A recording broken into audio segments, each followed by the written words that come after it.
નમસ્કાર વિદ્યાર્થી મિત્રો, હું અજય પરમાર આપણી યુટ્યુબ ચેનલ દીપમ જ્ઞાન ક્રાંતિમાં આપનું હાર્દિક સ્વાગત કરું છું. મિત્રો, આજે હું તમારા માટે ધોરણ 11 કોમર્સનું જે આંકડાશાસ્ત્ર એટલે કે સ્ટેટ છે એ સ્ટેટનું ચોથું ચેપ્ટર પ્રસારમાન, એ પ્રસારમાનમાં આજે હું તમારા માટે ચતુર્થક વિચલન અને ચતુર્થક વિચલનાંકનો અર્થ અને ઉદાહરણ નંબર 5 અને 7 લઈને આવ્યો છું.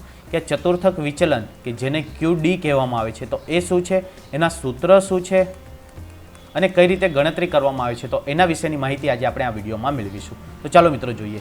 તો આપણે અગાઉના વિડીયોમાં અગાઉના ચેપ્ટરમાં એટલે કે ત્રીજા ચેપ્ટરમાં મધ્યવર્તી સ્થિતિના માપોમાં આપણે ચતુર્થકો શોધતા શીખી ગયા હતા. ચતુર્થકોની સંખ્યા કેટલી? તો ચતુર્થકોની સંખ્યા કેટલી છે? 3. કયા કયા ચતુર્થકો આવશે? તો Q1, Q2 અને Q3. આ 3 ચતુર્થકો છે. આ શું કરતા હતા? તો કોઈ એક ભાગને 4 સરખા ભાગોમાં વહેંચતા હતા, એટલે કે 1, 2 અને 3. આ શું આવશે? Q1, આ Q2 અને આ Q3. એટલે કે આ જે ભાગ છે આ કેટલો થશે? 25%. આ પણ કેટલો થશે? 25%. આ પણ 25% અને આ પણ 25%. અને એમ ગણવામાં આવે તો આ આવશે 25%, આ આવશે 50% અને આ હતું આપણું 75%. આ રીતે આપણે ગણતરી કરી હતી, બરાબર છે. અને Q2 ને આપણે એમ પણ કહેતા હતા કે મધ્યસ્થ, બરાબર વચ્ચેમાં આવતું માપ. તો આપણે આ માહિતી તો આપણે સમજી ગયા છે. હવે ચતુર્થક વિચલન એટલે શું છે? તો આપણે જોયું કે પ્રસારમાન છે શું દર્શાવશે? તો આપણે પહેલામાં જોયું કે મધ્યકથી કેટલા દૂર છે, મધ્યકથી સરેરાશથી કેટલા દૂર હતા, તો એ આપણે જોયું, તો એ પ્રસારમાન દર્શાવે છે. તો એ જ રીતે આ ચતુર્થકોથી એ કેટલા દૂર છે, ચતુર્થકોના માપથી એ કેટલા દૂર છે, તો એને શું કહેવામાં આવશે? તો એને ચતુર્થક વિચલન કહેવામાં આવશે. ચાલો જોઈએ આપણે. તો આપણે અગાઉના વિસ્તારમાં અગાઉ આપણે વિસ્તારની ગણતરી કરી ગયા કે જેની અંદર શું હતું? તો ફક્ત અંતિમ અવલોકનો એટલે કે સૌથી મોટા અવલોકનોનો અને સૌથી નાના અવલોકનોનો ઉપયોગ થતો હતો. અને એ જ રીતે સ્થાનીય સરેરાશમાં પ્રથમ ચતુર્થક Q1 અને તૃતીય ચતુર્થક Q3 નો ઉપયોગ કરીને આપણે પ્રસારમાનનું માપ મેળવવાનું છે. કેમ કે આનું મધ્ય શું છે? તો મધ્યમાં છે Q2 એટલે કે મધ્યસ્થ. તો એનાથી આ કેટલા અંતરે છે અને આ કેટલા અંતરે છે, તો શેનો ઉપયોગ કરવામાં આવશે? તો Q1 અને Q3 નો ઉપયોગ કરવામાં આવશે. અને જેને ચતુર્થક વિચલન તરીકે ઓળખવામાં આવે છે. જેને શું ઓળખવામાં આવે છે? ચતુર્થક વિચલન. એટલે કે માહિતીને ચડતા ક્રમમાં ગોઠવેલા અવલોકનોમાં વચ્ચેના 50% અવલોકનોના ચલન કે પ્રસારનો ઉપયોગ કરી વ્યાખ્યાયિત કરેલા માપને ચતુર્થક વિચલન કહેવામાં આવે છે. મધ્યના 50% અવલોકનો. ફરીવાર હું આકૃતિ દોરું છું. શું કહેવામાં આવ્યું છે? મધ્યના 50% અવલોકનો. તો આપણે જોયું આ રીતે છે, તો કેટલા ભાગ પાડે છે? 4. કેટલા ભાગ પાડે છે? 4. તો આ મધ્યના 50% અવલોકનો એટલે કયા થશે? તો Q1 થી લઈને Q3 સુધીના. આ જે છે આને શું કહેવામાં આવશે? મધ્યના 50% અવલોકનો. તો આ વચ્ચે કેટલો ચલન છે એ જાણવા માટે શેનો ઉપયોગ થશે? તો ચતુર્થક વિચલનનો ઉપયોગ થશે. શેનો ઉપયોગ થશે? ચતુર્થક વિચલનનો ઉપયોગ થશે. તો એ કઈ રીતે શોધવામાં આવશે? તો માહિતીના તૃતીય ચતુર્થક એટલે કે Q3 અને પ્રથમ ચતુર્થક એટલે કે Q1 વચ્ચેના તફાવતને 2 વડે ભાગવાથી મળતા માપને ચતુર્થક વિચલન કહે છે. શું છે? તો Q3 અને Q1 વચ્ચેનો તફાવત, તો મોટો કયો છે? Q3. એટલે સૂત્ર શું થશે? તો QD બરાબર Q3 માઇનસ Q1 અને એને કેટલા વડે ભાગવામાં આવશે? 2 વડે ભાગવામાં આવે તો આપણને શું મળશે? ચતુર્થક વિચલન. જેને સંકેતમાં શેના વડે દર્શાવવામાં આવે છે? QD વડે દર્શાવવામાં આવે છે. શેના વડે દર્શાવવામાં આવે છે? QD વડે દર્શાવવામાં આવે છે. તો જો અહીં સૂત્ર આપ્યું છે, QD બરાબર શું થશે? તો QD બરાબર Q3 માઇનસ Q1 છેદમાં 2. શું આવશે? Q3 માઇનસ Q1 છેદમાં 2. અને આ કેવું માપ છે? તો આ નિરપેક્ષ માપ છે. કેવું માપ છે? નિરપેક્ષ માપ. ચતુર્થક વિચલન એ કેવું માપ છે? નિરપેક્ષ માપ. એટલે કે આની સાથે એકમ દર્શાવવામાં આવશે. શું કરવામાં આવશે? તો એકમ દર્શાવવામાં આવશે. ક્લિયર? નિરપેક્ષ માપમાં એકમ દર્શાવવામાં આવશે, જ્યારે સાપેક્ષ માપમાં એકમ દર્શાવવામાં આવશે નહીં. શું આવશે? તો QD બરાબર Q3 માઇનસ Q1 છેદમાં 2. એટલે આપણે કઈ કઈ ગણતરી કરવી પડશે? તો Q3 શોધવો પડશે, Q1 શોધવો પડશે. શું શોધવો પડશે? Q3 શોધવો પડશે અને Q1 શોધવો પડશે. અને ત્યારબાદ આપણે એને તફાવતને 2 વડે ભાગીશું તો આપણને શું મળશે? ચતુર્થક વિચલન મળશે. શું મળશે? ચતુર્થક વિચલન. આ ચતુર્થક વિચલનને અર્ધ આંતર ચતુર્થક વિસ્તાર પણ કહેવામાં આવે છે. ખાસ યાદ રાખજો. ચતુર્થક વિચલનનું બીજું નામ શું છે? તો અર્ધ આંતર ચતુર્થક વિસ્તાર. શું છે? અર્ધ આંતર ચતુર્થક વિસ્તાર. આપણે વિસ્તાર એટલે શું કરતા હતા? તો સૌથી મોટો પ્રાપ્તાંક માઇનસ સૌથી નાનો પ્રાપ્તાંક. તો હા, એવું તો છે જ, પરંતુ એને ભાગ્યા 2 કર્યા. ભાગ્યા 2 કરે એટલે આપણને શું મળે? અડધું માપ મળે. એટલે શું છે? તો અર્ધ આંતર ચતુર્થક વિસ્તાર. શું છે? અર્ધ આંતર ચતુર્થક વિસ્તાર. તો આ થયું નિરપેક્ષ માપ, તો એનું સાપેક્ષ માપ પણ આવશે. શું આવશે? સાપેક્ષ માપ. તો સાપેક્ષ માપ કેવું આવશે? તો એકમથી મુક્ત. અને સાપેક્ષ માપ માટે એક વસ્તુ યાદ રાખવાની છે કે ઉપર જે વસ્તુ હોય, ઉપર શું છે આપણું? તો Q3 - Q1 ભાગ્યા શું છે? 2. તો છેદમાં શું આવશે? તો એનો વિરુદ્ધ, એટલે કે Q3 + Q1 ભાગ્યા 2. એમાં 2 શું થઈ જશે? કેન્સલ. એટલે આપણું સાપેક્ષ માપ, ચતુર્થક વિચલનનું સાપેક્ષ માપ એટલે કે ચતુર્થક વિચલનાંક એ શું થશે? તો Q3 - Q1 છેદમાં આવશે Q3 + Q1. જો આપણું પેલું હતું એવું જ કંઈક આવી ગયું ને, તો XH - XL છેદમાં શું હતું? તો XH + XL. તો બસ આવું જ છે, ખાલી કિંમત ચેન્જ થશે. ચાલો જોઈએ એનું સાપેક્ષ માપ શું છે અને ત્યારબાદ આપણે દાખલા ગણીશું. એટલે કે ચતુર્થક વિચલન QD એ Q1 અને Q3 ની સરેરાશ વડે ભાગવાથી આપણને ચતુર્થક વિચલનનું સાપેક્ષ માપ મળશે. એટલે સાપેક્ષ ચતુર્થક વિચલન બરાબર શું થશે? તો Q3 - Q1 ભાગ્યા 2 છેદમાં શું આવશે? તો Q3 + Q1 ભાગ્યા 2. તો આ 2 શું થઈ જશે? કેન્સલ. એટલે આપણું ચતુર્થક વિચલનાંક એનું સૂત્ર શું બનશે? તો Q3 - Q1 અને Q3 + Q1. શું આવશે? Q3 - Q1 અને Q3 + Q1. આ સાપેક્ષ ચતુર્થક વિચલનને ચતુર્થક વિચલનાંક પણ કહેવામાં આવે છે. શું કહેવામાં આવે છે? ચતુર્થક વિચલનાંક પણ કહેવામાં આવે છે. અને જેમ આપણે કીધું એમ કે QD છે એને શેના વડે દર્શાવવામાં આવશે? તો એને એકમમાં દર્શાવવામાં આવશે. જ્યારે ચતુર્થક વિચલનાંક એ શું થશે? તો એકમથી મુક્ત માપ છે અથવા તો એકમ રહિત છે. શા માટે? તો આ કેવું માપ છે? તો આ સાપેક્ષ માપ છે. કેવું માપ છે? સાપેક્ષ માપ છે એટલા માટે. ચાલો ફરી પાછા બંને સૂત્ર સમજી લઈએ. QD એટલે કે ચતુર્થક વિચલન, તો શું આવશે? તો Q3 - Q1 છેદમાં 2. અને ચતુર્થક વિચલનાંક શું આવશે? ચતુર્થક વિચલનાંક, તો અહીં જે અંશમાં હતું એ અંશમાં જ આવશે. એટલે કે Q3 - Q1 તો છેદમાં શું આવશે? તો છેદમાં આવશે Q3 + Q1. શું આવશે? Q3 + Q1. તો આ બે સૂત્રનો ઉપયોગ કરીને આપણે હવે ચતુર્થક વિચલન અને ચતુર્થક વિચલનાંકની ગણતરી કરવાની છે. હવે આમાં પણ શું છે? તો હવે આપણને અગાઉના ચેપ્ટરમાં આપણે સૂત્ર જોઈ જ ગયા છે. કયા કયા સૂત્ર હતા? તો અવર્ગીકૃત માહિતી માટે, તો અવર્ગીકૃત માહિતી માટે શું હતું? તો Q3 બરાબર, તો જે બ્રેકેટમાં n+1/4 મૂ અવલોકનની કિંમત. શું હતું? 4માં અવલોકનની કિંમત. એટલે અહીં જે બરાબર આપણે ચેન્જ કરવાના 1, 2, 3 જે આવતા હોય એ. અને વર્ગીકૃત માહિતી માટે શું હતું? તો વર્ગીકૃત માહિતી માટે જે બ્રેકેટમાં n/4 મૂ અવલોકન, પરંતુ શેમાં જોવામાં આવતું હતું? CFમાં. શેમાં જોવામાં આવતું હતું? CFમાં જોવામાં આવતું હતું. અને એના આધારે આપણને શું મળતો હતો? Q3². શું મળતો હતો? Q3². અને ત્યારબાદ આપણું સૂત્ર હતું Q બરાબર શું હતું? તો L + J n/4 - CF/F × C. તો આ સૂત્ર તમારે ફરજિયાત યાદ રાખવાના છે મિત્રો. આ ચેપ્ટર એવા છે કે એક આગળનું ચેપ્ટર તમને આવડતું હશે તો જ તમને એના પછીના ચેપ્ટરમાં સમજ પડશે. હવે તમને પ્રસારમાન આવડશે ને તો જ તમને આના પછીનું જે વિષમતાંકવાળું સૂત્ર ચેપ્ટર છે એ તો જ તમને ખબર પડશે. નહીંતર એ ચેપ્ટરમાં તમને ખબર પડશે નહીં. એટલે એકબીજા પર નિર્ભર છે. કેવા છે? એકબીજા પર ડિપેન્ડન્ટ ચેપ્ટર છે.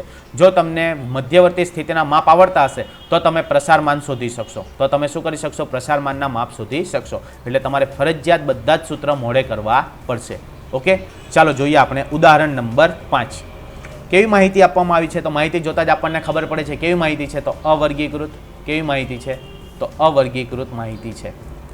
ઓકે, અવર્ગીકૃત માહિતી છે એટલે શું કરવાનું છે? તો અવર્ગીકૃત માહિતી છે એટલે આપણે સૌ પ્રથમ તો શું શોધવું પડશે? તો Q1 અને Q3. શું શોધવું પડશે? Q1 અને Q3. અને Q1 અને Q3 અવર્ગીકૃત માહિતી હોય તો પહેલાં તો શું કરવું પડશે? તો આપેલા પ્રાપ્તાંકોને ચડતા ક્રમમાં ગોઠવવા પડશે. શું કરવું પડશે? આપેલા પ્રાપ્તાંકોને ચડતા ક્રમમાં ગોઠવવા પડશે. એટલે કે ચડતા ક્રમમાં ગોઠવતા. ચાલો, ચડતા ક્રમમાં એટલે નાનેથી મોટું. શું આવશે? નાનેથી મોટું. સૌથી નાના કયા છે? તો સૌથી નાના છે 5. એટલે કેટલા આવશે? તો 5. ત્યારબાદ 8. એટલે કેટલા આવશે? 8. ત્યારબાદ એનાથી મોટા કેટલા છે? તો 10. તો કેટલા આવશે? 10. ત્યારબાદ 12. તો કેટલા આવશે? અહીંયા આવશે 12. 12થી મોટા કયા છે? તો 19. એટલે કેટલા આવશે? 19. 19થી મોટા 20. એટલે કેટલા આવશે? 20. 20થી મોટા 24. 24. 24થી મોટા 25. એટલે કેટલા આવશે? 25. 25થી મોટા 30. એટલે આવશે 30. અને લાસ્ટમાં આવશે 35. લાસ્ટમાં શું આવશે? 35. હવે આપણે શું શોધવાનું છે? તો Q1 અને Q3. તો પહેલાં શોધી લઈશું Q1. Q1 બરાબર શું આવશે? તો જે બ્રેકેટમાં n+1/4 માં અવલોકનની કિંમત શું આવશે? જે પ્લસ જે બ્રેકેટમાં n+1. હવે પહેલો શોધવાનો છે તો એક લખીએ કે નહીં લખીએ કોઈ ફરક પડશે નહીં. આપણી પાસે કેટલા પ્રાપ્તાંકો છે? 10. એટલે શું આવશે? તો 10 + 1 છેદમાં કેટલા આવશે? 4. એટલે કેટલા થશે? તો 11/4. 11/4 કરીશું એટલે આપણને કેટલા મળશે? તો 2.75. કેટલા મળશે? 2.75. કેટલા મળશે? 2.75.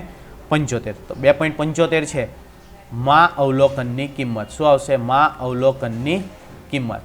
હવે 2.75 એટલે આ પહેલું અને આ બીજું. તો શું આવશે? તો બીજું અવલોકન આ કઈ રીતે લખાશે? તો બીજું અવલોકન પ્લસ 0.75 બ્રેકેટમાં શું આવશે? તો ત્રીજું અવલોકન માઇનસ બીજું અવલોકન. શું આવશે? ત્રીજું અવલોકન માઇનસ બીજું અવલોકન. તો બીજું અવલોકન કેટલું છે? તો બીજું અવલોકન છે 8. કેટલા આવશે? 8 પ્લસ કેટલા આવશે? 0.75. ત્રીજું અવલોકન એટલે કયું છે? 10. તો અહીં કેટલા આવશે? તો અહીં આવશે 10 માઇનસ બીજું અવલોકન કેટલું છે? 8. એ કેટલા આવશે? તો 8 પ્લસ 0.75 અને બ્રેકેટમાં કેટલા આવશે? 2. 0.75 એટલે કેટલા થશે? તો 8 પ્લસ કેટલા આવશે? તો 1.5. કેટલા આવશે? 1.5. એટલે કે આપણો જે Q1 આવશે એ Q1 કેટલો આવશે? તો 9.5. કેટલો આવશે? 9.5. ઓકે, અહીંથી આપણને શું મળશે? Q1 મળશે. એ જ રીતે હવે શું શોધવાનું છે? તો Q3 શોધવાનું છે. શું શોધવાનું છે? Q3. તો Q3 માટે શું આવશે? તો Q3 બરાબર જે બ્રેકેટમાં n+1/4 માં અવલોકનની કિંમત. શું આવશે? તો માં અવલોકનની કિંમત. જ્યાં જે બરાબર કેટલા આવશે? તો 3 બ્રેકેટમાં 10 + 1/4 માં અવલોકનની કિંમત. એટલે કે 3 બ્રેકેટમાં કેટલા આવશે? તો 11/4.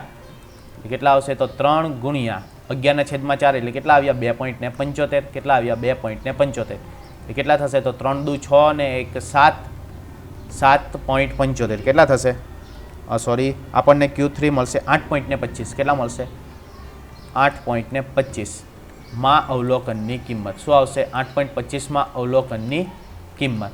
8.25 માં અવલોકન એટલે શું આવશે?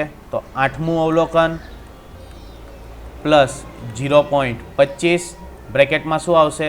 તો 9મું અવલોકન માઇનસ 8મું અવલોકન.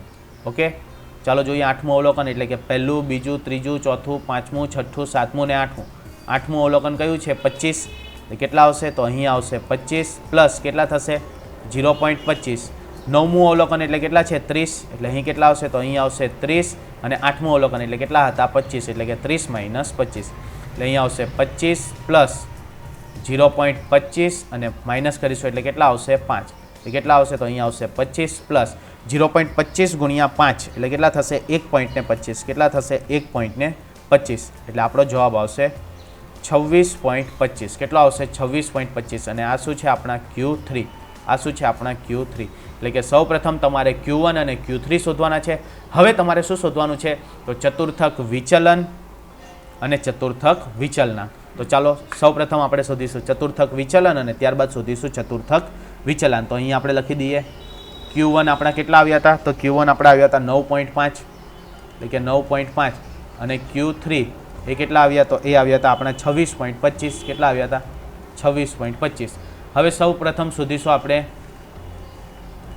ચતુર્થક વિચલન. શું શોધીશું? ચતુર્થક વિચલન. ચતુર્થક વિચલન એટલે શું હતું? તો QD. QD બરાબર તો Q3 માઇનસ Q1 છેદમાં કેટલા હતા? 2. જ્યાં Q3 બરાબર કેટલા છે? તો 26.25 માઇનસ Q1 બરાબર તો 9.5 છેદમાં કેટલા આવશે? 2. માઇનસ કરીશું એટલે કેટલા આવશે? તો 0.25 જશે પ્લસ 25માંથી 9 જાય એટલે કેટલા આવશે? 16. એટલે કેટલા આવશે આપણી પાસે? 16.75. કેટલા આવશે? 16.75 કે 16.75 ભાગ્યા કેટલા થશે? 2. અને આને ભાગ્યા 2 કરીશું એટલે આપણી પાસે કેટલા આવશે? તો 8.38. કેટલા આવશે? 8.38. આ શું છે આપણું? તો QD એટલે કે ચતુર્થક વિચલન. આ શું છે આપણું? ચતુર્થક વિચલન. અને શેમાં માહિતી હતી આપણી પાસે? તો મુસાફરોની માહિતી હતી. એટલે કે દિવસ હતા, 10 દિવસના ફેરા હતા. તો આ થઈ ગયું આપણું ચતુર્થક વિચલન. અહીં શું આવશે? તો મુસાફરો. પણ પોઈન્ટમાં છે એટલે નહીં લખાય, પરંતુ શું આવશે? દિવસો છે તો દિવસો આવશે, કારણ કે આ કેવું માપ છે? તો આ નિરપેક્ષ માપ છે. કેવું માપ છે? તો આ નિરપેક્ષ માપ છે. હવે આપણે શું શોધવાનું છે? સાપેક્ષ માપ. સાપેક્ષ માપ એટલે શું આવશે? તો ચતુર્થક વિચલનાંક. શું આવશે? ચતુર્થક વિચલનાંક. ચતુર્થક વિચલનાંકનું સૂત્ર શું હતું? તો Q3 માઇનસ Q1 છેદમાં Q3 plus Q1. Okay, Q3 બરાબર કેટલા છે? તો 26.25 માઇનસ Q1 કેટલા છે? 9.5. કેટલા છે? 9.5 ભાગ્યા કેટલા આવશે? તો 26.25 પ્લસ 9.5. ઓકે, બાદબાકી કરીશું એટલે આપણને કેટલા મળશે? તો 16.75. ઉપર કેટલા આવશે? તો 16.75 અને છેદમાં સરવાળો થશે તો 16 ને 9 કેટલા થશે? 35. 35.75 કેટલો આવશે? 35.75. હવે જો મિત્રો એમ નહીં કરતા કે 0.75 કેન્સલ થઈ જાય, આખી સંખ્યા સાથે છે એટલે ખાસ ધ્યાન રાખજો. તમારી પાસે કેલ્સી છે જ, કેલ્સીમાં જ તમારે ગુણાકાર, ભાગાકાર, સરવાળો, બાદબાકી બધું જ કેલ્સીમાં કરવાનું છે. ભાગાકાર કરીશું એટલે આપણને મળશે 0.4685. શું મળશે? 0.4685 એટલે બરાબર કેટલા થશે? તો 0.47. તો આ શું આવશે? આપણો ચતુર્થક વિચલનાંક. કેવું માપ છે? તો એ છે સાપેક્ષ માપ છે. કેવું માપ છે? સાપેક્ષ માપ. થોડી ઘણી સમજ પડે છે. આપણે સ્વાધ્યાયના દાખલા કરીશું એટલે તમને થોડી વધારે સમજ પડશે. શું યાદ રાખવાના છે? તમારે બે સૂત્ર યાદ રાખવાના છે, એક ચતુર્થક વિચલનાંકનું, એક ચતુર્થક વિચલનનું. ત્યારબાદ જોઈશું આપણે ઉદાહરણ નંબર 7 કે જે આપણને કેવી માહિતી આપવામાં આવી છે? તો આ આપણને સતત આવૃત્તિ વિતરણ આપવામાં આવ્યું છે. કેવી માહિતી આપવામાં આવી છે? તો સતત આવૃત્તિ વિતરણ. અને સતત આવૃત્તિ વિતરણ હોય તો સૌપ્રથમ આપણે શું શોધવું પડશે? તો Q3 નો વર્ગ, ત્યારબાદ એનું સૂત્ર મૂકવાનું, Q3 બરાબર L plus 3n/4 minus CF upon F into C. એ જ રીતે Q1 શોધવાનો એટલે શું આવશે? પહેલાં તો Q1 નો વર્ગ આવશે, ત્યારબાદ Q1 બરાબર મૂકવાનું L plus n/4 minus CF upon F into C. આ બંને સૂત્ર મૂકીને તમારે Q1 અને Q3 શોધવાનો છે. અને ત્યારબાદ તમારે શું શોધવાનું છે? તો ચતુર્થક વિચલન એટલે કે Q3 માઇનસ Q1 અપોન 2 અને ચતુર્થક વિચલનાંક બરાબર શું આવશે? તો Q3 માઇનસ Q1 છેદમાં Q3 પ્લસ Q1. તો ચાલો આપણે ગણતરી કરીએ. ઓકે, તો CFની કોલમ બનાવવી પડશે નવી. CFની કોલમ કઈ રીતે આવશે? તો સૌ પ્રથમ કેટલા છે? તો સૌ પ્રથમ 54 છે એટલે કેટલા આવશે? 54. ત્યારબાદ 54 ને 100 એટલે કેટલા થશે? 154. ત્યારબાદ 154 પ્લસ 40 એટલે કેટલા થશે? તો 294. 294 પ્લસ 300 એટલે કેટલા થશે? 594. 594 પ્લસ 230 એટલે કેટલા થશે? 824. 824 પ્લસ 125 એટલે કેટલા આવશે? તો 949. 949 પ્લસ 51 એટલે કેટલા આવશે? 1000. એટલે આપણા n બરાબર કેટલા છે? તો n બરાબર છે આપણી પાસે 1000. હવે આપણે શું શોધવાનું છે? તો Q1 અને Q3. શું શોધવાનું છે? Q1 અને Q3. ત્યારબાદ શોધવાનું QD અને ત્યારબાદ શું આવશે? તો ચતુર્થક વિચલનાંક. ત્યારબાદ શું શોધવાનું છે? ચતુર્થક વિચલનાંક શોધવાનો છે. તો ચાલો અહીં સૌપ્રથમ શોધી લઈએ આપણે. શું શોધીશું? તો Q1 નો વર્ગ. શું શોધીશું? Q1 નો વર્ગ બરાબર શું આવશે? તો જે બ્રેકેટમાં n/4 અવલોકનની કિંમત શું આવશે? n/4 અવલોકનની કિંમત, જ્યાં જે બરાબર કેટલા આવશે? 1 લખે કે નહીં લખે કોઈ ફરક પડશે નહીં. એટલે કે 1000 ભાગ્યા કેટલા થશે? 4. એ કેટલા આવશે? 250 અવલોકનની કિંમત. પરંતુ ક્યાં જોવાનું છે? તો CFમાં જોતા. હવે તો તમને આ શોધતા આવડે જ છે. CFમાં જોવાનું છે 250. ક્યાં આવશે? તો આમાં આવશે 250. ક્યાં આવશે? અહીંયા. તો 250 છે એટલે આપણો વર્ગ કયો થશે? તો 70 થી લઈને 90 સુધીનો. એટલે કે શું આવશે? તો Q1 નો વર્ગ. Q1 નો વર્ગ કેટલો આવશે? તો 70 થી લઈને 90 સુધીનો. એટલે કે આપણો L બરાબર કેટલા થશે? તો L બરાબર થશે 70. ત્યારબાદ શું આવશે? CF. તો CF એટલે શું થશે? તો આ જે વર્ગ છે એની અગાઉના વર્ગની સંચય આવૃત્તિ કેટલી છે? 154. કેટલા આવશે? 154. ત્યારબાદ બીજું શું શોધવાનું છે? તો F. F એટલે કે જે તે વર્ગની આવૃત્તિ એ કેટલી છે? તો 140. એટલે અહીં કેટલા આવશે? 140. અને C તો વર્ગ લંબાઈ કેટલી છે? 20. વર્ગ લંબાઈ કેટલી છે? 20. તો હવે આપણે શું શોધીશું? તો હવે આપણે શોધીશું Q1. ઓકે, Q1 નું સૂત્ર મૂકી દઈએ. તો Q1 બરાબર શું છે? તો Q1 બરાબર છે L પ્લસ શું આવશે? n/4 minus CF upon f into c शू आवशे l plus n by 4 minus c f upon f into c ज्यां एल बराबर केटला हता तो एल बराबर हता 70 प्लस एन बाय 4 केटला आव्या हता तो एन बाय 4 आव्या हता आपणी पासे 250 केटला छे 250 तो ए लखी दईशुं तो एन बाय 4 एटले के 250 माइनस सी एफ एटले केटला आव्या हता तो 154 केटला हता 154 छेदमां एफ एटले के जे ते वर्गनी आवृत्ति ए केटली हती तो 140 अने वर्ग लंबाई केटली हती 20 केटली हती 20 हवे शुं करीशुं तो बादबाकी करीशुं गुणाकार भागाकार करीशुं एटले आपणने जवाब मळी जशे एटले के 70 प्लस शुं आवशे तो 250 माइनस 154 गुणिया 20 तो 250 माइनस 154 एटले केटला आवशे तो 250 मांथी 150 जाए एटले 100 ने माइनस 4 एटले केटला आवशे 96 केटला आवशे 96 गुणिया 20 अने छेदमां केटला आवशे 140 0 0 केन्सल थई जशे तो केटला आवशे तो अहीं आवशे 70 प्लस 96 गुणिया 2 केटला थशे तो 192 केटला थशे 192 भाग्या केटला थशे 14 ओके अहीं आवशे 70 प्लस 192 भाग्या 14 एटले करीशुं एटले आवशे 13 पॉइंट केटला आवशे 13.7143 अने सरवाळो करीशुं एटले केटला आवशे तो आवशे 83.71 शुं आवशे 83.71 आ शुं आवशे आपणो Q1 आ शुं आवशे आपणो Q1 हवे शुं शोधवानुं छे तो Q3 शोधवानुं छे तो Q3 माटे पहेला शुं करी देवानुं छे तो Q3 नो वर्ग शुं शोधवानुं छे Q3 नो वर्ग एटले शुं आवशे तो 3 ब्रेकेटमां n/4 केटला आवशे n/4 आवशे 3 ब्रेकेटमां केटला आवशे तो n/4 मां अवलोकननी किंमत ओके चालो एटले केटला आवशे तो 3 ब्रेकेटमां 1000 भाग्या 4 तो केटला आवशे तो 3 ब्रेकेटमां 250 एटले वर्ग कयो आवशे तो आवशे 750 परंतु क्यां जोवानुं छे तो CF मां जोता क्यां जोवानुं छे तो CF मां जोता एटले के અહીંથી આપણને શું મળશે તો Q3 નો વર્ગ શું મળશે Q3 નો વર્ગ 750 એટલે ક્યાં આવશે તો 750 એટલે આવશે આપણી અહીં 824 ની અંદર એટલે આપણો વર્ગ કયો થશે તો 110 થી લઈને 130 કયો વર્ગ થશે 110 થી લઈને 130 ઓકે CF કેટલા થશે તો 594 તો લખી દઈએ એટલે આપણો વર્ગ કયો આવશે તો આપણો વર્ગ આવશે 110 થી લઈને 130 ઓકે એટલે कलर चेन्ज कर नाखीए जेथी आपने थोड़ी वधारे समझ पड़शे एटले के अहीं आपणो शुं आवशे तो एल बराबर केटला थशे तो 110 त्यारबाद CF एटले के अगाउना वर्गनी संचय आवृत्ति तो अगाउनो वर्गनी संचय आवृत्ति एटले केटला थशे तो 594 एफ एटले केटला थशे तो 230 जेते वर्गनी आवृत्ति एटले के CF बराबर केटला आवशे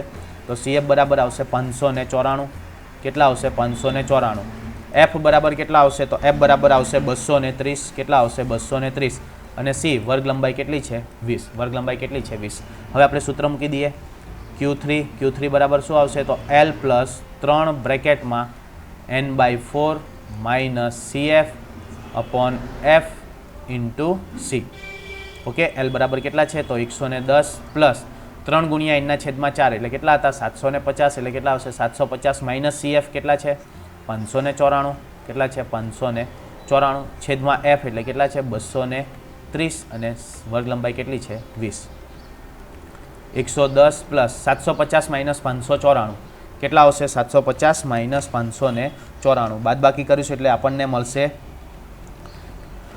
700 માંથી 500 જાય એટલે કેટલા વધે 200 બરાબર છે 750 માંથી 500 જાય એટલે 250 250 માંથી 90 જાય એટલે કેટલા વધશે તો 250 માંથી 90 જાય એટલે 160 માંથી 4 જાય એટલે 156 કેટલા વધશે 156 156 ગુણ્યા 20 છેદમાં કેટલા આવશે 23 230 0 0 કેન્સલ એટલે આપણી પાસે કેટલા વધશે તો 110 પ્લસ 156 ગુણ્યા 2 કરીશું એટલે કેટલા વધશે તો 312 કેટલા વધશે 312 છેદમાં કેટલા આવશે 23 એટલે કે 110 પ્લસ કેટલા આવશે 110 312 ભાગ્યા 23 કરીશું એટલે મળશે 13.5652 એટલે કેટલા આવશે તો 123.57 આ શું મળી ગયું આપણને Q3 આ શું મળી ગયું આપણને Q3 હવે શું શોધવાનું છે તો હવે ચતુર્થક વિચલન અને ચતુર્થક વિચલન Q1 બરાબર કેટલા છે તો 83.71 અને Q3 બરાબર કેટલા છે તો